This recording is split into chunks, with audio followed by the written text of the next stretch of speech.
हाय मेरे प्यारे बच्चा जी, आप सभी को मेरा नमस्कार। कैसे हैं आप सभी लोग? आशा करते हैं कि आप सभी लोग अच्छे होंगे और अच्छे से पढ़ते होंगे। जैसे कि हम लोग पिछले वीडियो में बहुत ही बेहतरीन तरीके से परिवहन चैप्टर को देख रहे थे और उसमें से वाष्पों उत्सर्जन को हम लोग अच्छे से पढ़ लिए थे।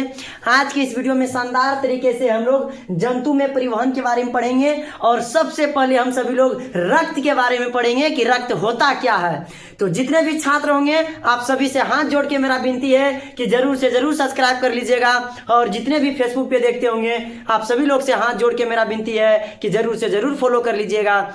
चलिए आज की इस वीडियो को हम लोग शानदार तरीके से स्टार्ट करते हैं और फर्स्ट क्वेश्चन के साथ हम लोग उतरते हैं। जो क्वेश्चन है हम लोग का रक्त के बारे में पहले हम लोग पढ़ेंगे कि रक्त होता क्या है, रक्त के अध्ययन को क्या कहते हैं, रक्त का पीएच मान क्या होता है, रक्त लाल होता है किसके कारण, वह सभी प्रकार के क्वेश्चन को एक एक करके देखे जानेंगे हम सभी लोग। तो आप सभी लोग वीडियो के साथ बने रहिए और चल देखिए पॉइंट क्या बोलता है कि रक्त क्या है, इसके प्रमुख संगठक का वर्णन करें। तो आंसर देखिए क्या लिखे हैं कि रक्त एक प्रकार का सरल संयोजी उत्तक होता है जिसका रंग लाल हीमोग्लोबिन के कारण होता है। जिसका जो रंग लाल होता है वह किसके कारण होता है? तो हीमोग्लोबिन के कारण होता है। बोलता है रक्त का पीएच मान 7.4 होता है। बोलेगा आप सभी लोग से बच्चा जी कि रक्त का पीएच मान कितना होता है, तो आप सभी लोग बताइएगा कि 7.4 होता है। अगर पीएच के बारे में हम और कुछ बताएं तो याद रखिएगा मेरे प्यारे बच्चा जी, जो पीएच का जो खोज हुआ था, जो खोज किया था वह सोरेनसन नाम करके व्यक्ति ने किया था। वह 1909 ईस्वी में किया था। 1909 ईस्वी में सोरेनसन नाम करके व्यक्ति ने पीएच स्केल का खोज किया था। अगर आप सभी लोग से पूछेगा कि पीएच स्केल किसे कहते हैं तो आप सभी लोग बताइएगा कि अम्लीयता, क्षारीयता एवं उदासीन मापने वाले यंत्र को पीएच स्केल कहते हैं। चलिए अब आगे देखिए क्या लिखा हुआ है कि यह क्षारीय होता है और यह क्षारीय होता है। एक औसतन मानव में 5 से 6 लीटर रक्त पाया जाता है। यानी कि एक औसतन मानव के शरीर में कितना लीटर ब्लड पाए जाते हैं? तो 5 से 6 लीटर ब्लड पाए जाते हैं। बोलता है रक्त के अध्ययन को हीमेटोलॉजी कहते हैं। रक्त के अंदर अध्ययन को क्या कहते हैं? हीमेटोलॉजी कहते हैं। यहां तक किसी भी प्रकार का कोई दिक्कत नहीं हुआ मेरे प्यारे बच्चा जी। देखिए रक्त के प्रमुख संगठक निम्नलिखित हैं। रक्त के प्रमुख संगठक को पढ़ेंगे हम सभी लोग अच्छे से पॉइंट करके। तो चलिए आप सभी लोग से जहां पूछेगा मेरे प्यारे बच्चा जी कि रक्त किसके कारण लाल होते हैं, तो आंसर इसका होगा हीमोग्लोबिन के कारण सर। रक्त का पीएच मान कितना होता है सर? 7.4 होता है। मेरे प्यारे बच्चा जी रक्त के अध्ययन को क्या कहते हैं सर? रक्त के अध्ययन को हीमोटोलॉजी कहते हैं। फिर पूछेगा मेरे प्यारे बच्चा जी कि पीएच मान का खोज कब हुआ था सर? 1909 ईस्वी में हुआ था। पीएच मान को खोजने वाले व्यक्ति का नाम क्या है? तो आप सभी लोग बताइएगा सर सोरेनसन नाम करके व्यक्ति है। तो चलिए मेरे प्यारे बच्चा जी अब आगे की ओर बढ़ेंगे। चलिए अब हम लोग देखेंगे किसको? ब्लड के बारे में। ब्लड के बारे में पढ़ेंगे मेरे प्यारे बच्चा जी। आरबीसी, डब्ल्यूबीसी, प्लेटलेट्स सबके बारे में पढ़ेंगे। और ये आज हम लोग मिलेंगे किससे? ब्लड से। तो देखिए क्या बोलता है कि रक्त के प्रमुख संगठक निम्नलिखित है। रक्त के प्रमुख संगठक निम्नलिखित है जिसमें से फर्स्ट पढ़ेंगे किसको? आरबीसी को। किसको पढ़ेंगे? आरबीसी को। कि सर आरबीसी क्या होता है, इसका फुल फॉर्म क्या होता है, ये इसका जीवन काल कितना होता है, या ब्लड का निर्माण कहाँ होता है, ये सभी पॉइंट हम लोग अच्छे से एक करके देखेंगे। जीवन काल 20 से 120 दिन होता है। सर इसका निर्माण कहाँ होता है? तो याद रखिएगा कि इसका निर्माण अस्थि मज्जा में होता है। और इसे ध्यान से सुना जाए बच्चा जी। और जो रेड ब्लड जो सेल रहता है, मतलब आरबीसी जो रहता है, जब मरता है तो यह पिलहा में जाकर जमा होता है। यानी कि पिलहा को कब्रस्तान के नाम से भी जाना जाता है। यह सभी पॉइंट आप सभी लोग याद रखिएगा। यह जो ब्लड है, यह ब्लड पूर्ण रूप से ऑक्सीजन का वाहक करता है। किसका यानी कि वाहक करता है? तो ऑक्सीजन का वाहक करता है। आइए हम लोग एक एक करके पॉइंट को देखते हुए आगे बढ़ते हैं। देखिए क्या लिखा है कि इसका पूरा नाम रेड ब्लड सेल कहा जाता है। इसका निर्माण अस्थि मज्जा में होता है। आरबीसी का कब्रिस्तान पिलहा को कहा जाता है। क्वेश्चन पूछेगा कि आरबीसी का आरबीसी का कब्रिस्तान किसे कहा जाता है? तो याद रखिएगा, पिलहा को या तिल्ली को कहा जाता है। पिलहा को या तिल्ली को कहा जाता है क्योंकि इसमें आरबीसी मर जाता है। क्योंकि आरबीसी क्या होता है? इसमें मर जाता है। बोलता है कि आरबीसी का जीवन काल 120 दिन, 20 से 120 दिन होता है। इसमें केंद्रक नहीं पाए जाते हैं। इसमें केंद्रक नहीं पाए जाते हैं। इसके कारण डीएनए टेस्ट नहीं किया जाता है। बोलता है कि आरबीसी को एरिथ्रोसाइट भी कहते हैं। आरबीसी को किस नाम से जाना जाता है? एरिथ्रोसाइट भी कहा जाता है शरीर में।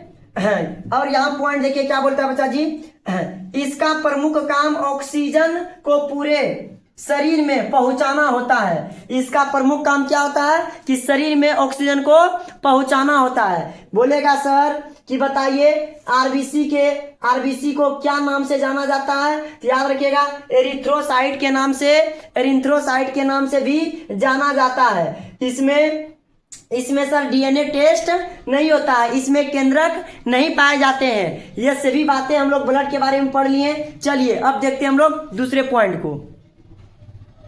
चलिए हम लोग डब्ल्यूबीसी के बारे में पढ़ेंगे कि इसका पूरा नाम व्हाइट ब्लड सेल होता है। फर्स्ट हो गया आंसर बच्चा जी कि अगर पूछेगा कोई कि डब्ल्यूबीसी का पूरा नाम क्या होता है तो याद रखिएगा कि व्हाइट ब्लड सेल होता है। इसका निर्माण अस्थि मज्जा में होता है। इसका निर्माण कहाँ पे होता है? अस्थि मज्जा में होता है। और इसकी मृत्यु यानी कि इसका मृत्यु पिलहा में होता है। और मृत्यु कहाँ पे होता है? पिलहा में होता है। फिर देखिए क्या बोलता है, बोलता है कि इसका जीवन काल 1 से 4 दिन का होता है। कितना दिन का होता है?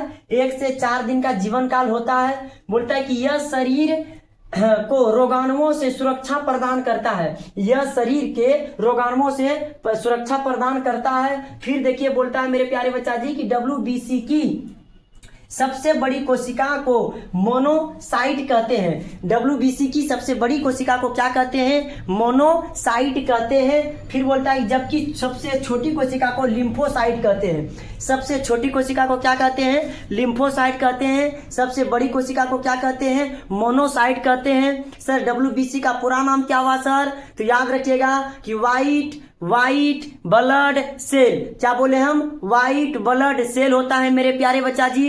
इसका जीवन काल कितना होता है? तो सर इसका जीवन काल 1 से 4 दिन होता है। कितना होता है? 1 से 4 दिन होता है। और अगर बोलेगा मेरे प्यारे बच्चा जी कि इसका मृत्यु कहाँ पे होता है तो याद रखिएगा कि इसका मृत्यु पिलहा में होता है। अगर आपसे क्वेश्चन पूछेगा मेरे प्यारे बच्चा जी कि बताइए कि डब्ल्यूबीसी का निर्माण कहाँ होता है तो आप सभी लोग को जस्ट बताएं हम कि सर इसका निर्माण अस्थि मज्जा में होता है। तो चलिए मेरे प्यारे बच्चा जी अब हम लोग देखेंगे किसको? प्लेटलेट्स के बारे में। प्लेटलेट्स क्या होता है और इसका क्या भूमिका है हमारे शरीर में। तो देखिए क्या बोलता है, बोलता है कि इसका निर्माण अस्थि मज्जा में होता है। इसका भी निर्माण कहाँ होता है? अस्थि मज्जा में होता है। इसका जीवन काल 1 दिन का होता है। इसका जीवन काल कितना दिन का होता है? 1 दिन का होता है। यह स्तनधारी प्राणी में पाया जाता है। यह किस में पाया जाता है? स्तनधारी प्राणी में पाया जाता है। फिर अगला देखिए क्या बोलता है, इसका मुख्य कार्य खून को थक्का बनाना होता है। इसका मुख्य कार्य क्या होता है मेरे प्यारे बच्चा जी?